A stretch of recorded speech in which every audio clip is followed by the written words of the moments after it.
आज का पाठ संत पेत्रुस का पहला पत्र अध्याय 2 वाक्य संख्या 2 से 5, 9 से 12 तक।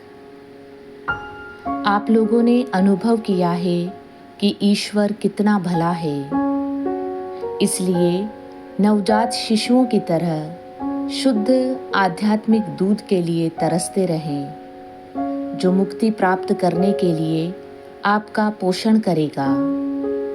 प्रभु वह जीवन पत्थर है जिसे मनुष्यों ने तो बेकार समझकर निकाल दिया, किंतु जो ईश्वर द्वारा चुना हुआ और उसकी दृष्टि में मूल्यवान है, उनके पास आएं और जीवन पत्थरों का आध्यात्मिक भवन बने। इस प्रकार आप पवित्र याजक वर्ग बनकर ऐसे आध्यात्मिक बलिदान चढ़ा सकेंगे जो ईसा मसीह द्वारा ईश्वर को ग्राह्य हो। परंतु आप लोग चुने हुए वंश, राजकीय याजक वर्ग, पवित्र राष्ट्र और ईश्वर की निजी प्रजा हैं, जिससे आप उसके महान कार्यों का बखान करें, जो आप लोगों को अंधकार से निकालकर अपनी अलौकिक ज्योति में बुला लाया। पहले आप प्रजा नहीं थे, अब आप ईश्वर की प्रजा हैं। पहले आप कृपा से वंचित थे, अब आप उसके कृपा पात्र हैं। प्यारे भाइयों, आप परदेसी और प्रवासी हैं, इसलिए मैं आपसे अनुरोध करता हूँ कि आप शारीरिक वासनाओं का दमन करें, जो आत्मा के विरुद्ध संघर्ष करती हैं। गैर यहूदियों के बीच आप लोगों का आचरण निर्दोष हो। इस प्रकार जो अब आपको कुकर्मी कहकर आपकी निंदा करते हैं, वे आपके सत्कर्मों को देखकर ईश्वर के आगमन के दिन उसकी स्तुति करेंगे।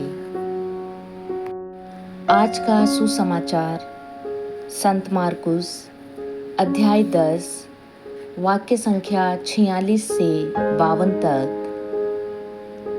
वे यरीको पहुँचे। जब ईसा अपने शिष्यों तथा एक विशाल जनसमूह के साथ यरीको से निकल रहे थे, तो तिमेउस का बेटा बर्तिमेयस, एक अंधा भिखारी, सड़क के किनारे बैठा हुआ था। जब उसे पता चला कि यह ईसा नासरी है, तो वह पुकार पुकार कर कहने लगा, ईसा, दाऊद के पुत्र, मुझ पर दया कीजिए।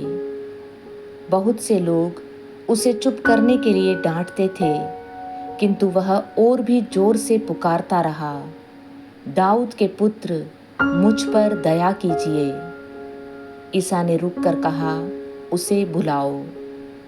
लोगों ने यह कहते हुए अंधे को बुलाया। ढाढ़स रखो, उठो, वे तुम्हें बुला रहे हैं।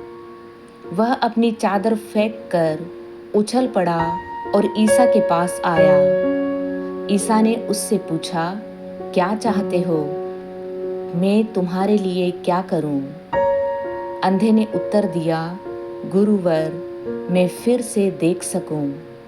ईसा ने उससे कहा, जाओ, तुम्हारे विश्वास ने तुम्हारा उद्धार किया है।